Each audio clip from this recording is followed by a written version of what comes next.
اس episode کے آغاز میں آپ دیکھیں گے الپرسلان اور اس کے جانباز ایک جگہ ہاتھ منہ دھو رہے تھے، جس کے بعد افشین الپرسلان سے کہتا ہے، آپ کے خیال سے گوہر سلطانہ کیا جال بچھانے والے کو تلاش کرنے میں ہماری مدد کریں گی؟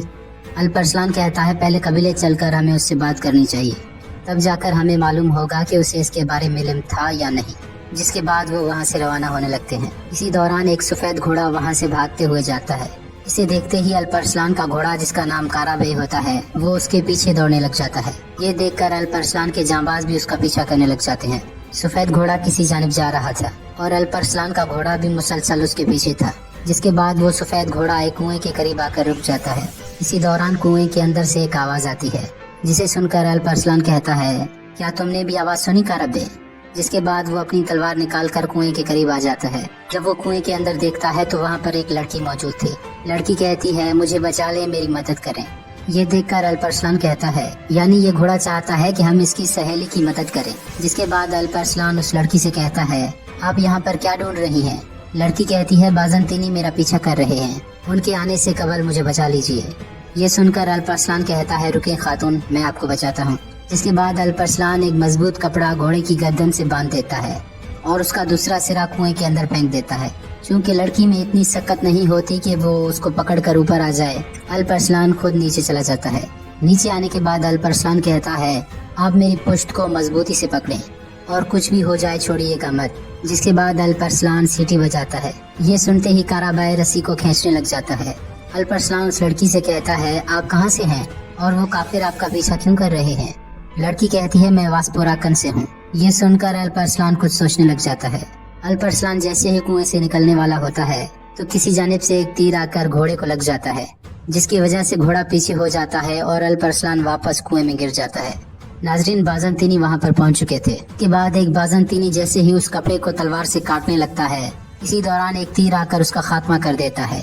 ناظرین، الپرسلان کے جانباز وہاں پر پہنچ چکے تھے، جس کے بعد وہاں پر لڑائی شروع ہو جاتی ہے۔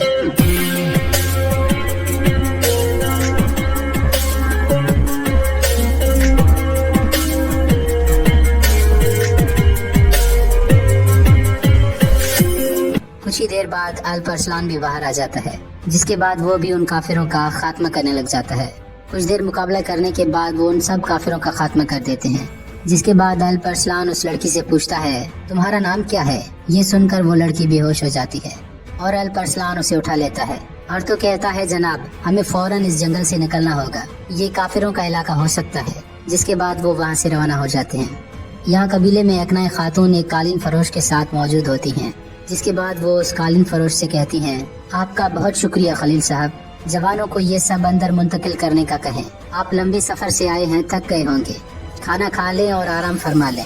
تاجر خلیل کہتا ہے، بہت شکریہ۔ اسی دوران قبیلے کا ڈھول بجتا ہے اور الپرسلان اپنے جانبازوں کے ساتھ وہاں پر پہنچ جاتا ہے۔ انہیں دیکھ کر تمام قبیلے کے لوگ جمع ہو جاتے ہیں۔ جس کے بعد الپرسلان کہتا ہے، فوراً طبیب کو بلائیں، سلجان انا۔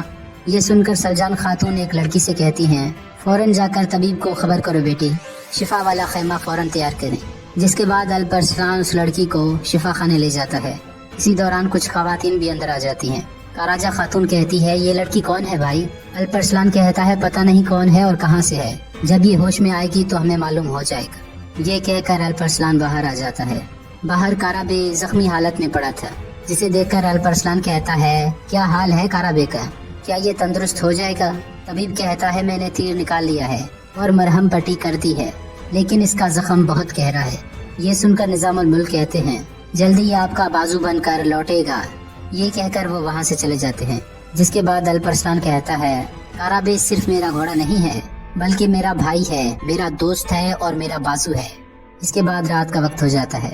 ایک نئے خاتون اپنے خیمے میں موجود تھیں اور وہ کچھ نقشے بنا رہی تھی۔ ساتھ ہی ساتھ وہ اس قالین کو بھی دیکھ رہی تھی جو اس نے تاجر خلیل سے خریدی تھی۔ تھوڑی دیر اس پر تصویریں بنانے کے بعد ایک نئے خاتون کچھ سوچنے لگ جاتی ہیں۔ یہاں الپرسلان چاغری صاحب سے کہہ رہا تھا، وہ لڑکی واسپوراکن سے ہے جو بازنطینی کافروں سے بھاگنے کے لیے ایک کنویں میں چھپ گئی تھی۔ بہرحال ہم مناسب وقت پر وہاں پر پہنچ گئے۔ چاغری صاحب کہتے ہیں، واسپوراکن وہ زخم ہے جو بغیر رکے ہمارے جسم سے مسلسل بہہ رہا ہے۔ الپرسلان کہتا ہے، اللہ کے حکم سے ایک نہ ایک دن یہ زخم شفایاب ہو جائے گا۔ جس کے بعد چاغری صاحب کہتے ہیں، راستے میں تمہیں جس گھات کا سامنا کرنا پڑا اس کے بارے میں بتاؤ مجھے۔ ये सुनकर अल्परस्लान कुछ सोचने लग जाता है। यहाँ सल्जूकी महल में सब खाना खा रहे थे और आपस में बातें कर रहे थे, जिसके बाद सुल्तान हाजी दहस्तानी से कहते हैं, हमले की क्या तैयारियां हैं? हाजी दहस्तानी कहते हैं, हमले की तैयारियां मुकम्मल होने के करीब है मेरे सुल्तान, लेकिन मुझे लगता है कि पहले अनातोलिया की सरजमीन पर तहकीकाती जमात भेजना अहम होगा। ये सुनकर कुंदूरी कहता है, मेरे सुल्तान, अनातोलिया की सरजमीन का हम पहले भी दौरा कर चुके हैं। मेरे ख्याल से वहाँ तहकीकाती जमात भेजना सिर्फ वक्त का ज़िया ही होगा। ये सुनकर हाजी दहस्तानी कहते हैं, हम 10 सालों से रूम की जमीन पर नहीं गए मेरे सुल्तान। माज़अल्लाह हमारे लश्कर को किसी गैर मुतवक्का सूरत हाल का सामना हो सकता है। ये सुनकर कुंदूरी कुछ कहने लगता है, लेकिन इसी दौरान सुल्तान कहते हैं, मेरा ये हुक्म है कि हमारी जमात को तुलुए आफ्ताब के वक्त काप्तून के करीब वाले इलाकों में जायजा लेने के लिए निकलना है। सब कहते हैं, जो आपका हुक्म सुल्तान। इसके बाद सुलेमान कहता है, सुल्तान, अगर आपको एतराज ना हो तो हसन को जायजा लेने वाले जमात का सरबराह बनाया जाए। सुल्तान कहते हैं, ठीक है, अल्लाह तुम्हारा रास्ता आसान करे। इसके बाद कुंदूरी कहता है, मेरे सुल्तान, हमारे जांबाजों ने कभी हमें रुस्वा नहीं किया। जिस भी मार्के में घुसे फतेयाब लौटे, लेकिन वो इससे पहले अनातोलिया नहीं गए। इब्राहिम येनाल जो अनातोलिया को जानता है और उसमें जंग लड़ चुका है। ये सुनते ही सुल्तान जोर से मेज पर हाथ मारते हुए गुस्से से कहते हैं, तुम्हें मालूम भी है कि तुम क्या कह रहे हो कुंदूरी? क्या तुम नहीं जानते कि येनाल ही वो मलऊन है जिसने अपनी सलाहियतों को बरुए कार लाकर अपनी सल्तनत से बगावत की थी? क्या तुम नहीं जानते कि हम उस पर भरोसा नहीं कर सकते? तुम किस जुर्रत से उसका नाम इस मेज पर ले रहे हो? मेरी आंखों के आगे से फौरन दफा हो जाओ। ये सुनकर कुंदूरी कहता है, माफी चाहता हूँ सुल्तान। जिसके बाद वो वहाँ से चला जाता है। यहाँ चागरी साहब अल्परस्लान से कहते हैं, क्या तुम्हें पूरा यकीन है कि ये जाल गजनवी वालों ने नस्ब किया था? अल्परस्लान कहता है, सबूत तो यही जाहिर कर रहे हैं, लेकिन इसमें कोई चाल नजर आती है। चागरी साहब कहते हैं, सल्जूकों को गजनवियों से उलझाकर काफरों के अलावा और किसे फायदा हो सकता है? शायद हमें इस बारे में सोचना चाहिए। अल्परस्लान कहता है, कल मैं इस मसले पर बात करने के लिए अपनी बहन से मिलने गजनी जाऊंगा। यहाँ वो लड़की होश में आ चुकी थी। जिसके बाद एक नए खातून उससे कहती हैं, क्या तुम ठीक हो? लड़की कहती है, मैं ठीक हूँ, लेकिन मैं कहाँ हूँ? एक नए खातून कहती है, तुम मैरवे कबीले में हो। जब तुम्हें वो लाया तो तुम बेहोश थी। मेरा नाम एक नाय है, तुम्हारा नाम क्या है? लड़की कहती है, मेरा नाम आक्चा है। यहाँ अल्परस्लान अपने खेमे में मौजूद था। इसी दौरान उसे घोड़े की आवाज सुनाई देती है, यानी कि उसके घोड़े काराबे का। ये सुनते ही अल्परस्लान वहाँ से बाहर दौड़ता है। जब वो बाहर आकर देखता है तो काराबे घास खा रहा था। ये देखकर अल्परस्लान बहुत खुश हो जाता है और कहता है, ए माशाल्लाह। जिसके बाद वो उसके करीब आ जाता है। इसी दौरान आक्चा वहाँ पर आ जाती है और कहती है, इसे ताज़ा मरहम लगाया है। ये सुनकर अल्परस्लान पलटकर उसे देखता है। उसे अपने कबीले की खवातीन की लिबास में देखकर अल्परस्लान कहीं खो जाता है और मुसलसल उसे देख रहा था। जिसके बाद आक्चा आकर दोबारा घोड़े को दवाई लगाने लगती है और कहती है, अब हमारा हिसाब बराबर हो गया, क्योंकि आपने मेरी जान बचाई थी तो मैंने काराबे की। अल्लाह आप दोनों से राजी हो। ये सुनकर अल्परस्लान कहता है, आप कौन हैं, कहाँ से हैं और आपका नाम क्या है? वो कहती है, मेरा नाम आक्चा है। मैं उन तुर्क कबीले में से हूँ जो बहुत अरसे से वासपुराकन में कैदियों की तरह रह रहे हैं। मुझे कोई गुलाम बनाकर वहाँ से बेचने वाला था, इसीलिए मैं वहाँ से भाग निकली।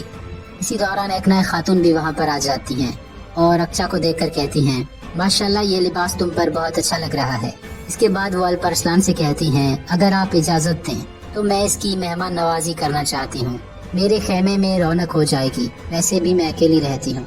तुम्हारा क्या ख्याल है अल्परस्लान? ये सुनकर आक्चा खातून कहती हैं, अल्परस्लान यानी कि चाकरी साहब का बेटा। जिसके बाद वो अल्परस्लान से कहती है, मैं माफी चाहती हूँ जनाब, मैं आपको नहीं जानती थी।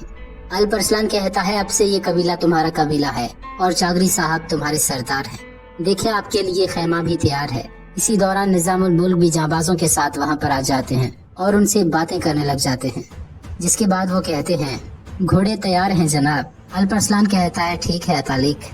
जिसके बाद अल्परस्लान काराबे पे सवार हो जाता है और अपने जांबाजों के साथ वहाँ से रवाना हो जाता है। यहाँ ऐनी किले में मैनूस अपने बेटे यानी से कह रहा था, वासपुरातन के शुमाल में कुछ तुर्क घुड़सवार नजर आए हैं, अपने दस्ते लेकर जाओ और उन्हें घेर लो ताकि पता चले कि वो क्या चाहते हैं। यानीस कहता है, जो आपका हुक्म मेरे बाबा। जिसके बाद वो वहाँ से रवाना हो जाता है। यहाँ अल्परस्लान अपने जाबाजों के साथ गजनवी महल में पहुँच चुका था। इसी दौरान गोहर खातून वहाँ पर आ जाती हैं।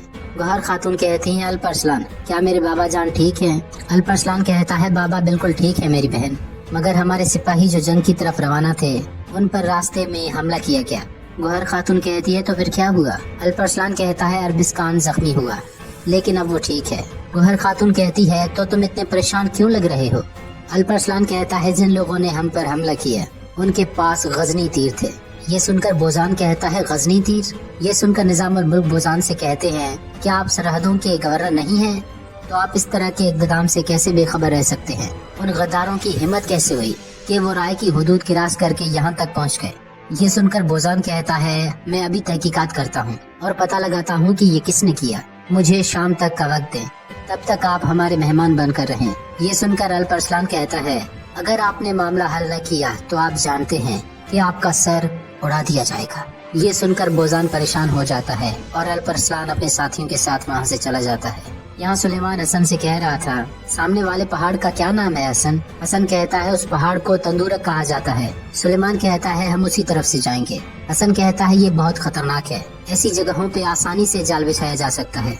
सुलेमान कहता है क्या तुम डर गए हो हसन? हसन कहता है मैं ये नहीं कह रहा कि मैं डर गया, लेकिन जानबूझकर खुद को खतरे में डाल देना बेईमानी है।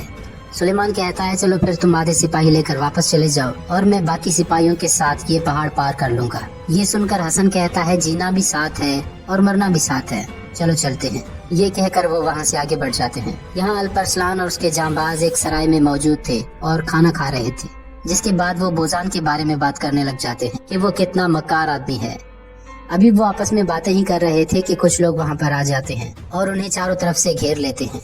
ये देखकर वो हैरान रह जाते हैं। यहाँ सुलेमान अपने जांबाजों के साथ मुसलसल सफर पर जारी था। इसी दौरान कहीं से उन पर हमला हो जाता है। हसन कहता है हमला हो गया है। ये कहकर वो अपने घोड़ों से नीचे उतर जाते हैं। इसी दौरान यानीस अपने सिपाहियों के साथ वहाँ पर आ जाता है और उन्हें चारों तरफ से घेर लेता है। यानीस हंसते हुए कहता है आखिरकार तुम लोग पकड़े गए। ये सुनकर हसन सुलेमान की तरफ देख रहा था, क्योंकि उसने बारहा सुलेमान से कहा था कि इस रास्ते से ना जाए। नाज़रीन मोहतरम, यहाँ पर यह एपिसोड खत्म हो जाती है।